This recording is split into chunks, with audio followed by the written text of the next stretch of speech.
Welcome to In Edina, a program about the people, places, and activities all from the city of Edina.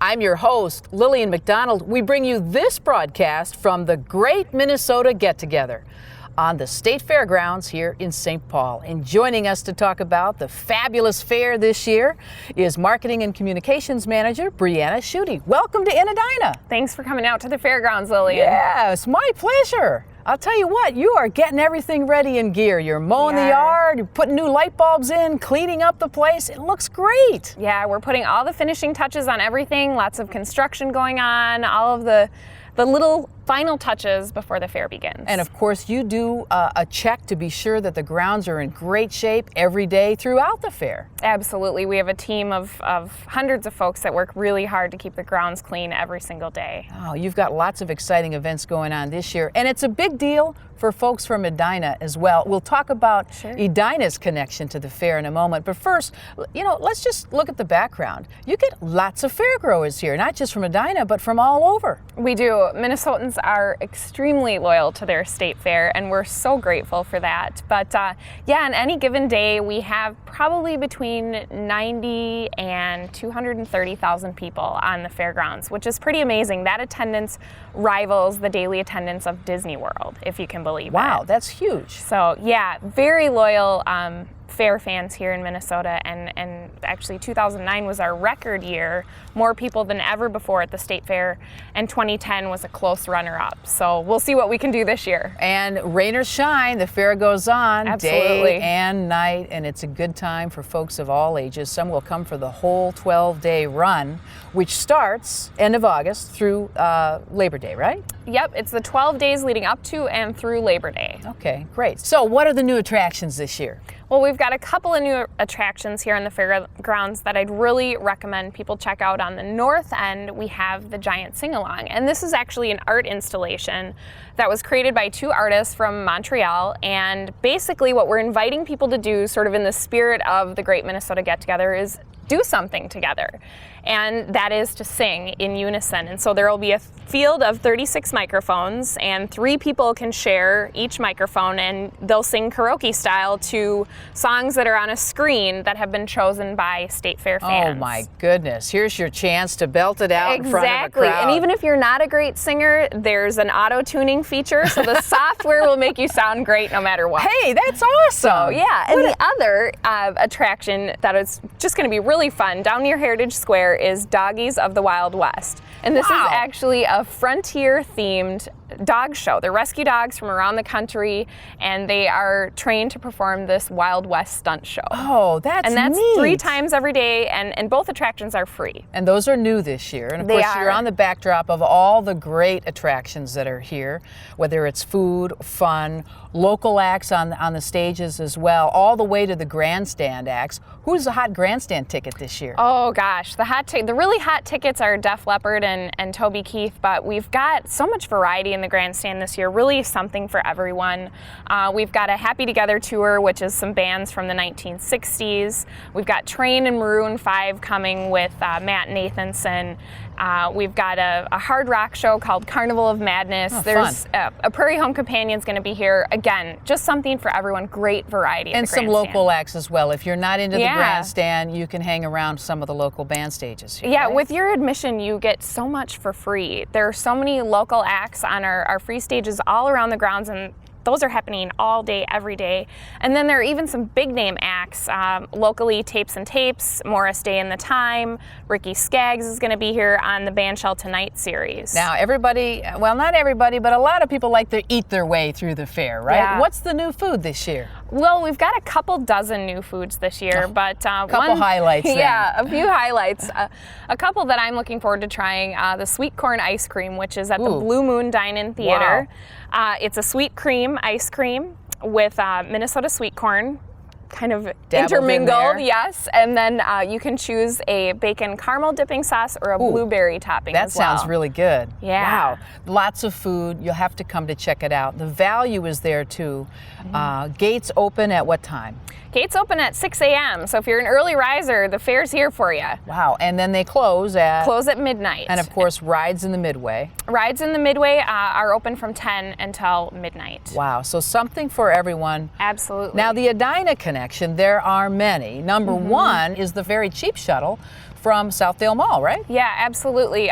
We run an express bus service from Southdale Mall, so you can park your car there, pay $5 to get on the bus, and that $5 covers your round trip to and from the fair and the parking as well. So it's a really great value. Avoid the hassle. The bus gets you here so much quicker, and then you're not paying the additional parking fee as well. Parking's free, and that's a big bonus. And of course, the Edina High School Band will be making an appearance this year. Absolutely. We've got more bands than ever in 2011 in our marching band competition in the daily parade, which is every day at 2 o'clock. And yes, the Edina High School Marching Band will be making an appearance, and you can check out our website to find out more about that and what bands are performing when. But they generally place pretty high in that competition. We know Tejas Express is going to be here, other Edina business representatives as well, and then there's also the English horse competition as well. Yeah, lots of folks from Edina involved in that. I really appreciate your time. Thanks so much for letting us do this broadcast and this interview with you from a beautiful state fairground. Looking forward to it. Thanks, Lillian. Now, we should just note, check out the activities and find out what's going on by visiting the State Fairgrounds website, right? Yes, and that's mnstatefair.org. All right, thanks so much. We'll see you at the fair. See you at the fair.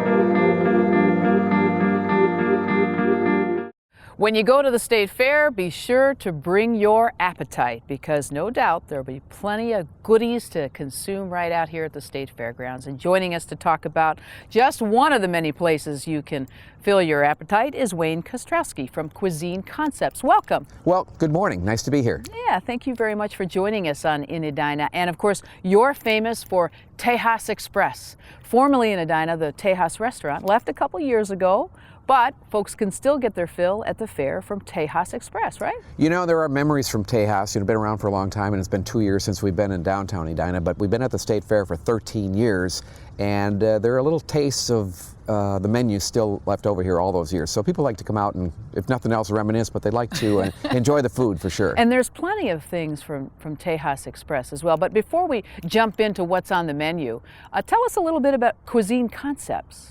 Well, Cuisine Concepts we've had for 20-some years. My business partner and I, Mark Haugen, have a restaurant company, and it's we've had different restaurants. We do restaurant consulting. We have Bar Abilene. We have Franklin Street Bakery in South Minneapolis. We have Franklin Street Bakery at Sunnyside in France and Edina. So Cuisine Concepts is the company that we use to develop restaurants and consult on restaurants. So even though Tejas has left 50th in France, you've got plenty going on in Edina and here at the fairgrounds. What is on the menu at Tejas Express? Tejas Express has, first of all, it has one of the best values at the fair. And that's not me talking, that's everyone talking. It's the breakfast burrito. Scrambled eggs, roasted peppers and onions, cheese, all wrapped into a tortilla for $2.50. Wow. And free coffee. Can't beat that. It's been that price since 1999. You can party like it was 1999 with that meal. And people love coming out to start their day with that base, and then they go off to the other stuff out here, the deep fried everything. Yeah. So it's been fun to be out here, but that's the premier item we have out here. We also have other burritos, a chicken wild rice burrito that was a favorite at Tejas. We have tortillas, we have Caesar salad, the Southwestern Caesar salad. Oh, so you can get something healthy out here too. We do, which is an island out here. When people come up and go, what? Wait a minute, that looks healthy. And you go, yes, it is. So you're serving food bright and early, 8 a.m. throughout the day, throughout a lunch menu and a dinner menu then. We go till late in the evening, 10 o'clock, 10:30 is until we serve. So. Full time for the fair, that's a lot of work. But you also have some events, some special events that just kind of spice it up a little bit. Well, Walk Rocks in particular. Walk Rocks, the State Fair is meant to be fun. So we thought, we make tableside guacamole. We did at Tejas. We make it at Bar Abilene as well. That's kind of our thing, the tableside guacamole. So what we thought was, let's mix that with celebrities. So just about every day out here, we have a celebrity at 3 o'clock. We have people like Tony Oliva. We have Julie Nelson from television. We have entertainers like Julianne Hough. We have people, celebrities that stop by, and for about 20 minutes we'll smash some avocados and make some guacamole and sample to the people in the audience. And this year we're going to have a pretty neat lineup, and also we're going to again give the proceeds for guacamole sales during that time to the Minnesota State Fair Foundation. Wow. And that's courtesy of it's presented by Land O'Lakes, so we're able to make that generous donation. But you know, we mic folks up, they talk to the celebrities, and it's just a fun piece. It's like a little show at the State Fair, and you know, the best Draws part, a big crowd. and free. Yeah. Free. Free guac. You know, yardsticks and fans and everything like that. Well, this guacamole is free during that period of time. Wonderful, Wayne. That sounds like a lot of fun. And of course, Taste of the NFL. Well, Taste the NFL is something that we've started in Minnesota, and frankly, it's based in Edina because our offices are in Edina. Sure. It's an all-volunteer organization where we bring in a top chef and pair him with a player during Super Bowl Saturday, and all the money goes to hunger relief, and we've given away over $11 million for that over the first 20 years. Wow. And then we do the local version with the Vikings. But you know, looping back to the State Fair, the other thing out here that's new for us in the last couple of years is a beer garita. So people, you know, that love the margaritas at Tejas and love the margaritas at Bar Abilene, you can't serve liquor at the State Fair, so we kind of thought we'd mix it up a little bit, and we make it with Leinie's Honey Vice, our margarita award-winning mix, and it's cold, it's refreshing, and it's a real hit out at the State Fair, particularly on a beautiful day. So you can whet your appetite, you can fill your appetite here at the fairgrounds. You can sponsor and be a part of a benefit with Guac Rocks, or catch up later in the fall during the Taste of the NFL. Well, and yes, and then we're at Dan Patch in Underwood, just right in kind of the central part of the fair. Right by the Ag Building. And so it's a great place to stop out. And I tell you, the best part I like about the fair is seeing everybody out here, and it's a lot of fun. State Fair is a lot of fun, but stopping by Tejas Express is particularly fun. Well, stop by Tejas Express, right by the Ag Building, not too far. Get your fill and have a great time at the fair. Thanks so much for joining us. Great to be here. Thanks for asking me to be here.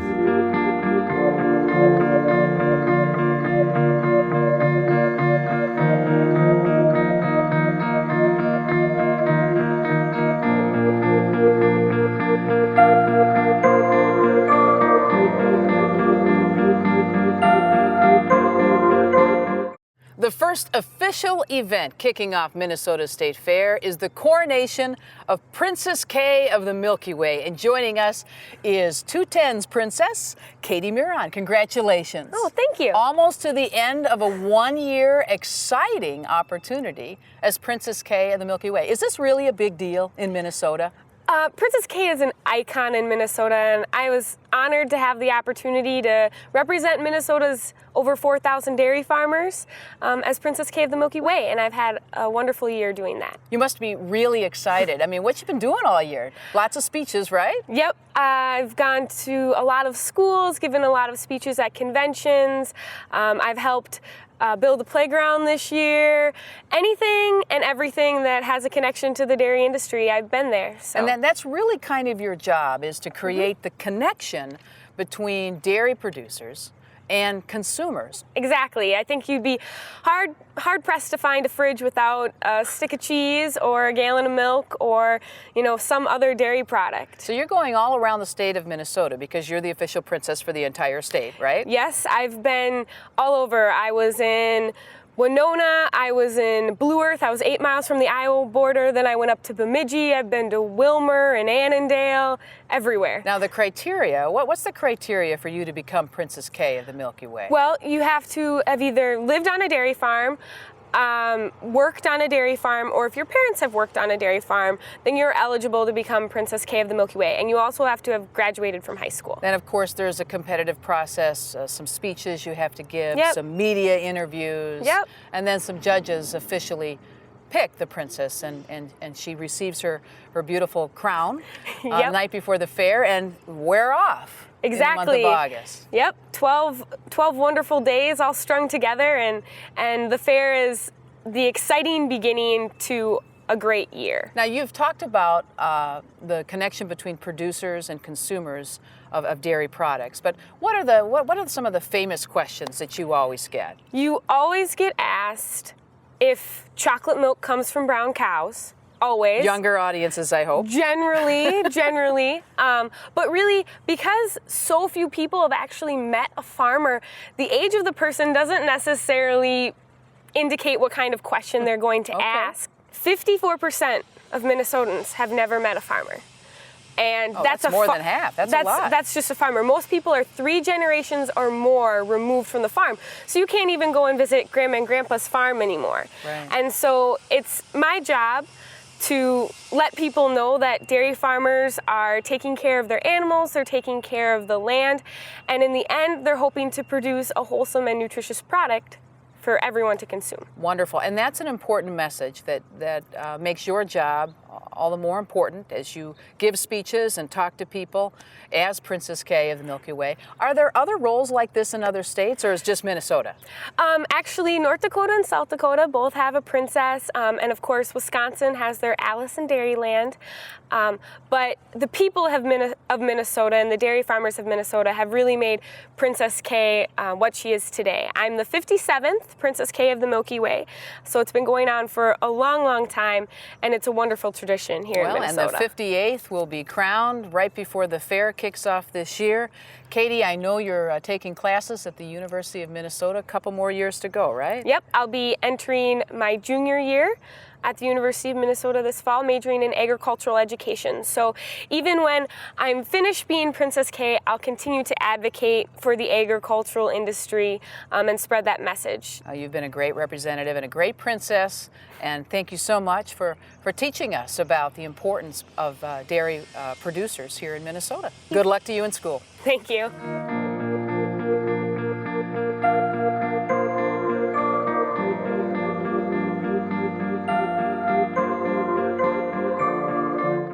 Well, some folks come to the fair not just to eat a little bit of food, but also to see if the food they grow might win a blue ribbon prize. And Edina resident Russ Stanton is a 3-time winner for the longest squash growing competition here at the fair. Welcome to Edina. Thank you. Congratulations on your 3 previous winning entries. Thank you.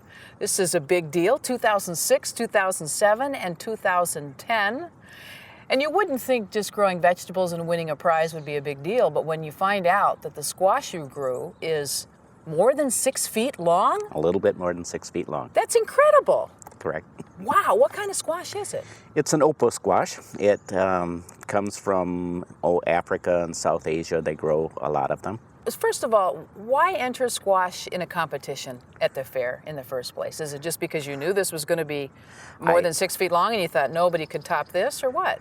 I started growing some of these squash. I had some friends from India that were interested in my garden, and I started growing vegetables that they liked.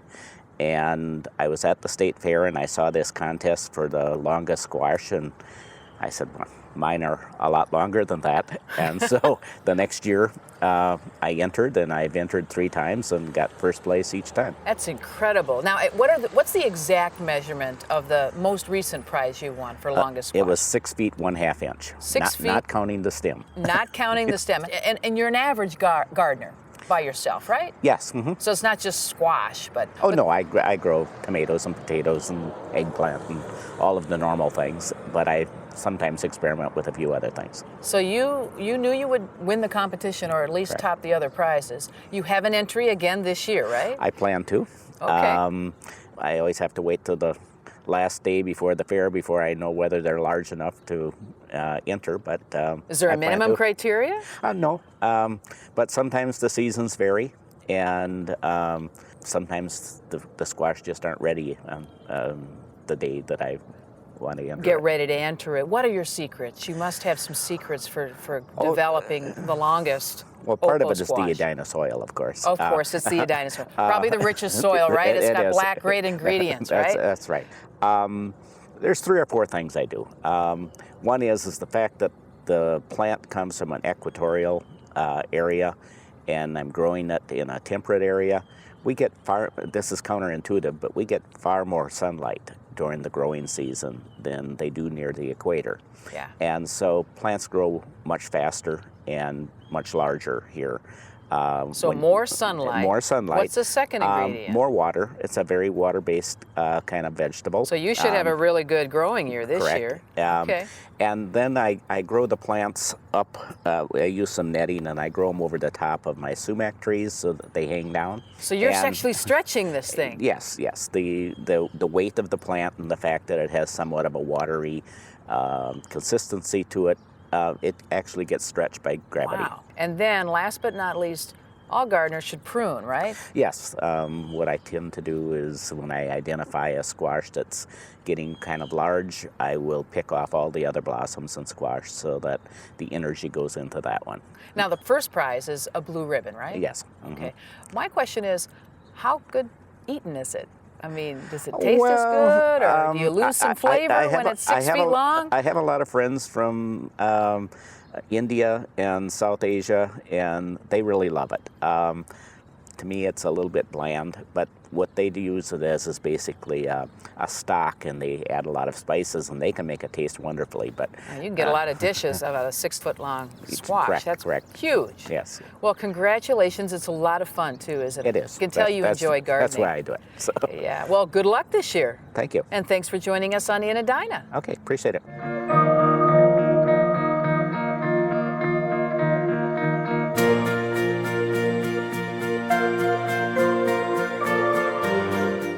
Edina resident Betty Pollitt has been going to Minnesota State Fair for 27 years. She's a judge in the garment section, and she's here to talk about what she's looking for when she casts her opinion on any of the entries at the fair. Welcome to Edina. Thank you very much. Thanks Thank so you for having me. much. Wow, 27 years as a judge? That's right. How did you get into that? I was called by the superintendent, who was a friend, to substitute for someone who was ill. Wow. So you were a last-minute judge, and you've been doing it ever since, 27 years. And you're in the garment section, but you have a specialty that you look for. They have you placed in Infants and toddlers. Infants and toddlers. Okay. But your background, I mean, you're not just an organized person who has an opinion. You actually do have education and training. Tell us a little bit about your background. I was born in Alabama, reared and educated. I have a degree in home ec. I have 3 specialties, and that was foods and nutrition, clothing and textiles, and teaching. So you have the background from training and experience for judging these competitions. What are you looking for? Our category has basic points that you look for and judge, and one is overall appearance. I like to look for originality, and then the suitability of the fabric to the product that has been made, and color, and the workmanship. And this isn't just about showing up and judging an entry for a couple of days at the fair. You actually do work before, during, and after the fair. You're working with contestants to get them ready with their entries, right?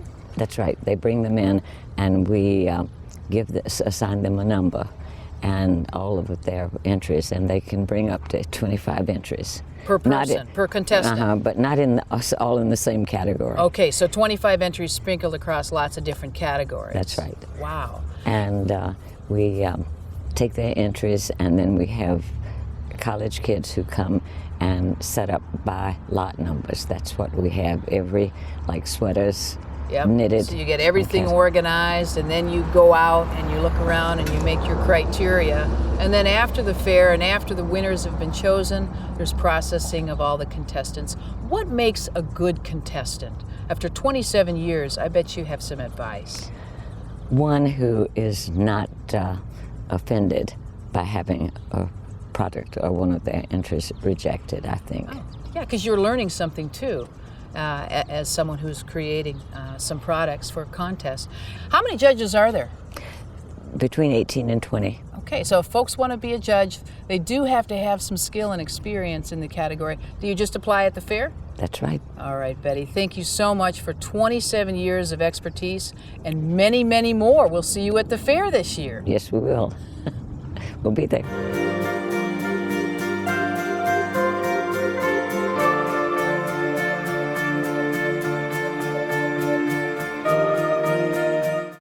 hope you have a chance to get out and enjoy Minnesota's great get-together. Special thanks to the Fairgrounds crew for letting us bring you this beautiful broadcast. Thanks to our guests and to you for watching. Until next time, I'm your host, Lillian McDonald. Thanks for watching In Edina. Have a great day.